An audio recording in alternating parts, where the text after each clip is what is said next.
Bismillahirrahmanirrahim.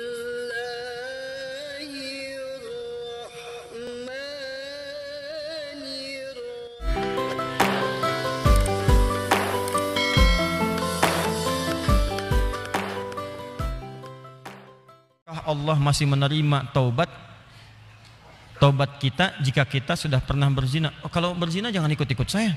Kita zina sama pelacur. Gini, kalau Anda masih punya kesempatan bernyawa dan belum sampai nyawa itu ke kerongkongan, maka taubat itu sangat terbuka bagi Anda. Kecuali kalau nyawa sudah sampai ke kerongkongan, segera kembali. Bahkan ada ayat yang khusus diturunkan untuk pertanyaan Anda ini.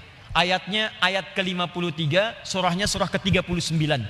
Ayat itu diturunkan untuk menjawab seseorang yang terlibat dengan pertanyaan Anda seperti ini dan dia mau tobat. Maka Allah turunkan ayat kuliah, ibadiyalladzina asrafu ala anfusihim la taqnatu min rahmatillah. Katakan Muhammad pada hamba-hambaku yang telah berbuat israf. Di antara israfnya mengerjakan perbuatan dosa besar. Dosa besar di antaranya zina. Ketika dikerjakan seperti itu dia mau tobat. Kata Allah, ayo tobat, jangan putus asa dari rahmat Allah Subhanahu wa taala. Kenapa ada kalimat jangan putus asa? Karena orang kalau berbuat dosa besar, setannya lebih mudah menjerumuskan dia. Karena akan dibuat kalimat-kalimat dalam dirinya seakan-akan mencegah dia untuk bertobat. Sudah, dosa kamu berbuat sudah begitu besar, nggak ada kesempatan untuk bertobat lagi. Sudah, kamu sudah terlanjur basah, berenang sekalian, tinggalkan perbuatan yang ini. Kamu medannya di sini, kamu dunianya di sini.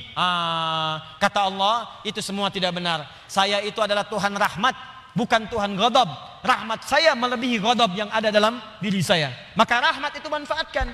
Tobat. Ayo tobat. Saya katakan, jangankan Anda, pelacurnya pun, maaf ya, duhai perempuan-perempuan dimanapun Anda berada, yang terjebak dalam pengaruh setan untuk menjajakkan dirinya, sehingga disebut dengan pelacur. Maaf, saya tidak ingin memperindah bahasa ini. Saya tegaskan pada Anda ya, kalau maksiat itu istilahnya jangan dibikin sopan. Kalau dibikin sopan nanti bangga tampilannya. Maaf, koruptor maling. Ketika dibuat koruptor, dipakein jaket kuning, cuma pakai jaket, masya Allah, enak banget senyum-senyum bawa tas. Kontingin koruptor Indonesia bawa tas, senyum, foto-foto, bilang maling. Samakan dengan ayam. Kenapa orang pencuri ayam disebut maling? Pencuri uang ratusan miliar triliun disebut dengan koruptor. Walaupun mungkin maknanya berbeda, tapi kalimatnya diperindah. Maaf, perempuan menjajakan diri di malam hari jangan disebut kupu-kupu, nggak ada hubungan. Kupu-kupu aja nggak begitu.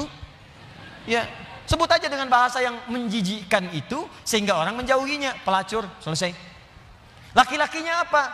Jangan dipersempit. Buaya aja nggak begitu. Udah sebut aja misalnya pria jahat, pria buruk, pria pezina, selesai. Tuh pria pezina tuh. Bukan itu hidung belang, hidungnya sama.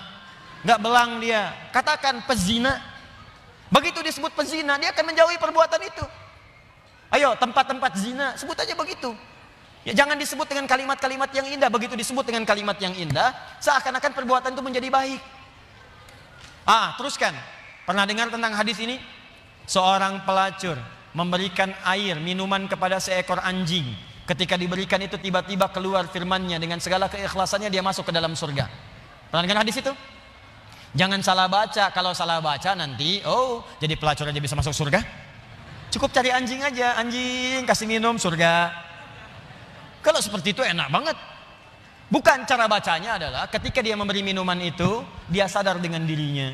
Ini anjing aja hewan najis, disebut najis, keadaannya terhina, diberikan minuman, tiba-tiba dia bisa berubah beraktivitas dengan cara yang baik. Saya manusia, bukan hewan. Walaupun saya melakukan perbuatan hina, kenapa saya tidak berubah seperti anjing ini punya energi? Dalam bahasa syariat, wahyu itu disebut dengan tuntunan air. Allah menurunkan air dari langit, membuat tanaman yang kering, tanah yang kering menjadi gembur kembali. Allah menurunkan wahyu-wahyu dari langit, ajaran-ajaran, membuat hati yang kering menjadi subur kembali untuk melakukan perbuatan-perbuatan baik. Sadar dia dengan perbuatan itu, bertobat dirinya. Taubat itu yang menggugurkan dosanya, berubah jadi beramal soleh. Amal solehnya yang menjadikan dia terjamin surga di sisi Allah Subhanahu wa taala. Pelacur, tobat, masuk surga. Pembunuh 100 orang, tobat, masuk surga. Maka saya ajak orang yang pernah berbuat perbuatan semacam ini, ayo tobat. Ada kesempatan. Dan jangan ditampakkan. Maksiat yang tampak hanya mengundang bencana. Ini sekarang ini sudah banyak nih. Saya perhatikan orang bangga berbuat maksiat. Awas, hati-hati. Homoseksual, lesbian, LGBT, macam-macam sudah bangga bikin kontes, bikin macam-macam, ngundang musibah tuh. Ngundang musibah. Dan kita doakan, kita ajak mereka dakwahi dengan lembut supaya meninggalkan perbuatan-perbuatannya. Doakan Pak. Dalam malam kesempatan hari doa, istighfar. Karena istighfar itu diantaranya bisa menahan murka Allah Subhanahu wa taala. Wa ma kana Allahu liyu'adzibahum wa anta fihim. Muhammad, sepanjang kamu hidup mereka tidak akan pernah saya azab. Kalimatnya fiil. Tapi ketika nabinya meninggal, wa ma kana Allahu mu'adzibahum wa hum yastaghfirun. Kenapa yang pertama kata kerja, yang kedua kata benda? Pertama kata kerja karena di zaman Nabi setelah masuk Islam jarang orang berbuat maksiat. Setelah nabinya meninggal berubah jadi kata benda, orangnya banyak bermaksiat. Tapi kenapa azab ditahan oleh Allah? Ada kalimat di ujungnya wa hum yastaghfirun, karena ada orang-orang yang masih istighfar kepada Allah Subhanahu wa taala. Kita berdoa malam. Ya, bikin programnya. Saya kemarin ke Padang, berapa waktu lalu, wali kota Padang punya program Padang bebas maksiat. Saya kira ayo, Kabupaten Bandung. Ya, Kabupaten Bandung bebas maksiat. Anda berdoa, dakwahi, tampakkan kebaikan. Ayo, mulai sekarang yang ngaji dengan saya minta komitmennya. Kalau Anda pegawai, berangkat ke kantor, perilaku yang baik. Tunjukkan nilai keislaman. Jujur dalam bekerja. Jangan takut, Anda tidak akan kehilangan rezeki. Anda nggak korupsi pun, rezekinya segitu. Anda korupsi, rizkinya nggak nambah segitu juga. Jadi kalau Anda bisa dapatkan yang halal, kenapa mencari dengan yang haram? Nggak usah, yang baik-baik aja, rizki Anda sudah terjamin. Demi Allah saya katakan, kelihatannya banyak, cuman segitu juga. Kalau Anda berbuat baik, ditahan oleh Allah, seperlunya dikasih, perlu dikasih supaya Anda nggak repot. Kadang-kadang dikasih banyak supaya bisa zakat, supaya bisa infak. Cukup tempuh dengan cara yang jujur, rizki datang dengan semestinya. Ayo Anda yang bekerja di birokrasi, di diplomasi, jujur aja udah. Tunjukkan nilai keislaman. Pak, kenapa sok soleh sih? Gak nerima proyek begini? Bukan sok soleh. Saya ingin menunjukkan bahwa agama yang saya peluk selalu mengarahkan pada nilai-nilai kebaikan. Demi Allah saya katakan, saya tidak menerima ini pun rezeki saya akan didapatkan dengan seperlunya. Sesuai dengan kebutuhan saya. Paham? Ditinggalkan yang tidak baik. Apapun pekerjaan Anda. Yang polisi, yang tentara, yang macam-macam, yang camat, yang lurah, yang bupati. Ayo, kalau Anda merasa mengaji dengan kami, tunjukkan bahwa apa yang kita pelajari bisa dipraktekkan dalam kehidupan. Yang seperti ini, tobat.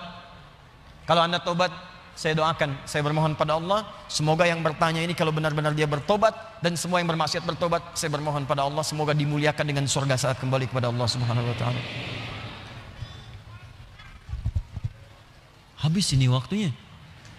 Satu lagi terakhir ya, ini yang terakhir. Oh maaf, ini cara tobatnya ada di Quran surah keempat ayat 17 sampai 18. Segerakan, jangan ditunda. Innamat taubatu 'ala Allahi lil ladzina ya'maluna su'an bijahalatin tsumma yatubuna min qarib. Orang tobat itu kalau pengen cepat diterima tobatnya, begitu dia terfikir tobat, segera tobat saat itu. Kalau siang ini Anda sadar salah, diam. Tobat, jangan tunggu malam, karena boleh jadi ketika Anda merencanakan malam, maut datang lebih cepat daripada apa yang Anda fikirkan.